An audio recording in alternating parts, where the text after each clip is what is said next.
Москва пошла на перехват. Экстренное предупреждение. Точка кипения над Черным морем. Путин отдал приказ бить в цель по Зеленскому. Заявление разведки страны. Разворот масштабной операции. В чем суть и каковы инструменты? Суд против Зеленского из-за коррупционного скандала. Те, кто был рядом, идут против. Заявление уже у Фемиды. Прорыв границы и штурм позиций из Брянской области. Наступление и ответная операция. Украина отправляет разведку в РБ. Не бежать, а отвечать. В НАТО призвали не бояться маленькой России. План Альянса. 25 минут до Москвы и 30 до Пекина. Межконтинентальный тест США. Заявление из Вашингтона. Израиль поставил людей на колени. Международный скандал. Украина отправляет военкомов на фронт. Учителям раздают розги. И что нас быстро состарит? Детали. Об этом и не только. Досмотрите. Друзья, всем привет! Это «Время прядку» коротко, четко и по делу о том, о чем говорят в мире. 21 мая на календаре. Спасибо за поддержку, и я начинаю. Военкомов отправляют на фронт. Масштабную рокировку устроил один из военкоматов или же ТЦК Украины. Там заявили, мобилизацией украинских мужчин и их оповещением будут заниматься исключительно военные, которые получили боевой опыт на фронте, а не те, кто там никогда не был, но при этом отправляет других. Полтавский ТЦК меняет правила после волны критики. Своих не воевавших сотрудников планирует отправлять в боевые подразделения. Те, кто сейчас только оформляет себе участника боевых действий, тоже не могут выходить на рейды, и им временно найдут другую работу. В ТЦК заявили, что сейчас готовится штат военных, которые объяснят украинским мужчинам, почему им надо родину защищать. Цитирую. «Отбираются военнослужащие, которые на собственном опыте знают, что такое война, кто такие российские оккупанты и что они делают на оккупированных территориях, понимают, какова ситуация с укомплектованностью армии и имеют однозначное понимание того, почему каждый мужчина, пригодный к военной службе по состоянию здоровья и не имеющий оснований для получения отсрочки, должен присоединиться к защите своей страны». Раскол внутри правительства, удар по репутации страны, громкий скандал в Израиле. Премьер Нетаньяху публично осудил собственного министра нацбезопасности после публикации резонансного видео с задержанными пропалестинскими активистами. Речь об участниках флотилии, которую израильские силы перехватили по пути в сектор Газа. На борту были около 430 человек из 40 стран. Министр нацбезопасности Итамар Бен-Гвир выложил кадры, где активисты находятся на полу и со связанными руками, и подписал видео словами «Курорт закончился». Самих активистов он назвал сторонниками террора. Видео вызвало волну критики даже внутри израильского руководства. Премьер Биньямин Нетаньяху заявил, такое обращение не соответствует ценностям государства Израиль. А глава МИД Гидеон Саар предупредил, действия Бен-Гвира наносят серьезный ущерб международному имиджу страны. Послушайте. Вы сознательно нанесли ущерб нашему государству этим позорным поступком, и не в первый раз. Вы перечеркнули огромные профессиональные и успешные усилия стольких людей, от солдат Цахала до сотрудников МИД и многих других. И нет, вы не лицо Израиля. В Польше недовольны ударами Украины. Военные обратились к Киеву. Варшава требует осторожности. Украину призвали внимательнее выбирать цели. Польский министр обороны Владислав Косиняк-Камыш заявил, безопасность союзников не должна оказываться под угрозой. Поводом стали новые инциденты в странах Балтии. Ранее в Эстонии, как вы помните, впервые сбили украинский беспилотник, который залетел на ее территорию, а накануне похожий случай произошел и в Литве. Там поднимали истребители и включали сигнал тревоги в нескольких регионах. Украине, безусловно, необходимо, и об этом также говорят военные и в самом НАТО, гораздо точнее выбирать цели, чтобы не ставить под угрозу безопасность стран НАТО. Это может быть использовано Россией для провокации, а также в пропагандистских целях для эскалации конфликта и усиления гибридной войны. Поэтому Украина должна действовать очень осторожно, понимая свои тактические цели в этой войне. Она обязана защищать территорию стран НАТО. Неуклюжее решение. Зеленскому принесли извинения. Британия признала ошибку после послабления нефтяных санкций против России. Об этом пишут журналисты Bloomberg. Министр торговли Крис Брайан заявил, Лондон действовал неуклюже и создал впечатление, будто санкции с России начали снимать. По его словам, речь идет лишь о временной лицензии, которая вступила в силу 20 мая. Документ разрешает импорт в Британию дизеля и авиационного топлива, произведенных в третьих странах, из российской нефти, например, в Индии или Турции. В Лондоне объясняют решение угрозой дефицита топлива на фоне войны вокруг Ирана и роста цен на нефть. После критики со стороны Украины и союзников Британия пообещала пересмотреть эту лицензию и сократить сроки ее действия.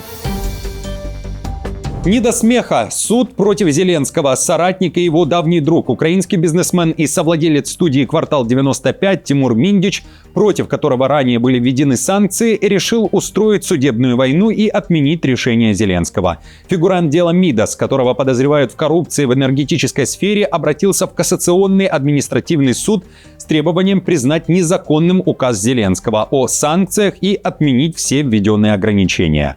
Ответчиком по делу указан лично Зеленский. Судебный процесс уже официально запущен. 14 мая суд определил состав коллегии, которая будет рассматривать этот иск. Напомню, история вокруг Миндича тянется с ноября 2025 года. Тогда НАБУ провело обыски у самого бизнесмена и у тогдашнего министра юстиции Германа Галущенко. Миндич покинул Украину всего за несколько часов до следственных действий. Позже, уже находясь за пределами Украины, в частности в Израиле, Миндич заявил в интервью, что возвращаться в страну не собирается, а расследование против себя назвал манипуляциями. Изданию «Украинская правда» Миндич уже прокомментировал свое решение о суде против Зеленского и очень коротко. «Меня обвиняют в том, чего я не делал». На фоне этих скандалов Россия готовит новый удар по Зеленскому. В этом уверяет украинская внешняя разведка, которая накануне опубликовала информацию о перехвате российских документов, в которых говорится, что Путин отдал приказ бить в цель по Зеленскому и не только. Речь о медийной кампании. В заявлении службы внешней разведки говорится, что в эту операцию спецслужб РФ могут быть вовлечены дипломаты, медиа и сеть прокси-ресурсов в Европе. Главная задача, как утверждается, раскачать украинское общество через самые болезненные темы, создать резонанс, запустить фейки и усилить внутренний конфликт. А теперь послушайте, что СВР будет считать ударом России в медиапространстве. Первое – дискредитация мобилизации в Украине и военного руководства, ответственного за комплектование сил обороны Украины. Эта задача является для них критической на фоне больших потерь россиян на фронте. Второе – дискредитация президента Украины, его команды и членов семьи. Третье – недопущение оттеснения на второй план медийного скандала вокруг Андрея Ермака и интервью Юлии Мендель. Отмечу, что под этим постом украинцы оставляют свои комментарии с критикой этого заявления, задаваясь вопросами: получается, борьба с коррупцией внутри страны, внутри Украины – это на руку России? Есть и масса других замечаний и предложений. Например, отправить коррупционеров за решетку, чтобы в итоге никто, в частности российская пропаганда, не могла использовать подобные скандалы для дискредитации украинского руководства. Что думаете вы, друзья? Оставьте свой комментарий по этому поводу, пожалуйста, под этим видео. Наступление армии России на Украину, прорыв границы из Брянской области. Украина продолжает заявлять об угрозах с северного направления. Помимо Брянской области, плацдармом может стать и Беларусь. Уже третью неделю из Киева звучат заявления о попытке Москвы втянуть в войну силы Минска. Накануне, 20 мая, об этом вновь заявил Зеленский. При этом дважды намекнул. Слушайтесь формулировки, далее цитата. «Пересматриваем также возможности нашей внешней активности». Конец цитаты. МИДу отдан приказ подготовить дополнительные меры дипломатического влияния на Беларусь, а не публичные задания даны также украинским разведывательным службам. Идет ли речь об операции разведки Украины на территории Беларуси, неясно, но Зеленский вновь намекает Лукашенко, что будут последствия. Звучит и заявление о территории России. Честно говоря, уже надоело, что для Украины постоянно существует такая угроза, что россияне в какой-то момент могут втянуть Беларусь в расширение войны. Там должны понимать, последствия для них будут и будут значительными. Дополнительные задачи в связи с этой угрозой поставлены и перед нашей разведкой. Пока это не публичные задачи. Отдельно по российской территории у нас тоже есть конкретные возможности реагировать на любую У угрозу. нас теж є конкретні можливості реагувати на будь-яку загрозу. Москва подняла боевую авиацию. Опасное приближение в небе. Самолет радиоэлектронной разведки Rivet Joint, принадлежащий королевским ВВС в Великобритании, во время полета в международном воздушном пространстве над Черным морем опасно перехватили российские истребители. Они подошли на расстояние всего 6 метров и активировали бортовые системы экстренного предупреждения. Об этом говорится в заявлении Минобороны Великобритании. Там уточняют, несмотря на этот крайне рискованный маневр, который британские военные назвали безрассудным, экипаж Лондона не свернул задачу и довел миссию до конца. Уточняется, что самолет выполнял плановый разведывательный полет в интересах НАТО, обеспечивая контроль и сбор данных для безопасности восточного фланга Альянса. Rivet Joint — это необычный самолет, а специализированная платформа радиоэлектронной разведки, буквально напичканная аппаратурой для перехвата сигналов, электронной разведки и мониторинга обстановки, уточняет военное командование из Лондона. Именно такие машины дают НАТО критически важную картину происходящего в реальном времени. Далее немного из заявления британцев.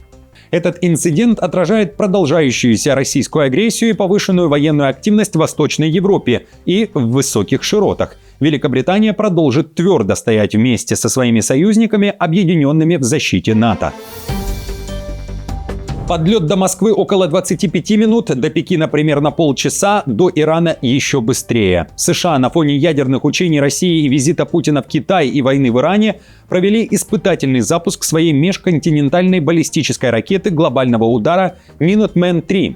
Пуск прошел с базы Ванденберг в Калифорнии. Американские военные подняли в небо невооруженную ядерную ракету дальностью до 13 тысяч километров, способную достать практически любую точку Евразии. Это была масштабная проверка не только самой ракеты, но и всей системы ядерного сдерживания США, от шахтного запуска и работы двигателей до наведения и точности доставки боевого блока к цели, говорится в заявлении. В Вашингтоне подчеркивают, запуск был плановым, а тесты подтверждают готовность американского ядерного арсенала к применению.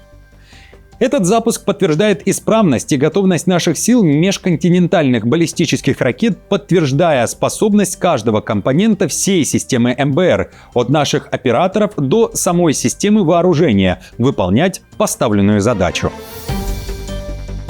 Ядерный удар по Украине будет иметь для России разрушительные последствия. С таким предупреждением выступил генсек НАТО Марк Рютте на пресс-конференции в Брюсселе на фоне российско-белорусских ядерных учений. Генсек НАТО заявляет, что Москва остается самой прямой угрозой евроатлантической безопасности, но предупредил и о другой проблеме внутри НАТО – чрезмерной зависимости от США. По его словам, более чем 500-миллионная Европа вместе с Великобританией, Турцией и Норвегией опирается на 350-миллионные штаты для защиты от России с населением не более 140 миллионов человек. Такая ситуация не может продолжаться в долгосрочной перспективе, сказал Рютте, и поддержал требования Трампа увеличить вклад европейских стран в оборону и финансирование Альянса. Рютте также подтвердил, сокращение американских войск в Европе будет постепенным, но европейским странам придется брать на себя значительно больше ответственности за собственную безопасность. Модель сил НАТО и вклад США в эту модель – это дискуссия, которая началась еще год назад. Именно поэтому Европа так сильно увеличивает расходы, чтобы по сути положить конец чрезмерной зависимости от одного союзника в вопросе обороны всей территории НАТО. Именно поэтому европейские и канадские союзники увеличивают расходы, наращивают возможности, массово инвестируют в оборонно-промышленную базу по обе стороны Атлантики. Визит завершен. Мировые медиа продолжают писать о том, к чему пришли или же не пришли Путин и Си Цзиньпинь в Китае. Одно из громких заявлений – точных решений по газопроводу «Сила-Сибири-2» нет. В Кремле признали, стороны пока не договорились о деталях и сроках. Речь идет о маршруте мощностью 50 миллиардов кубометров газа в год.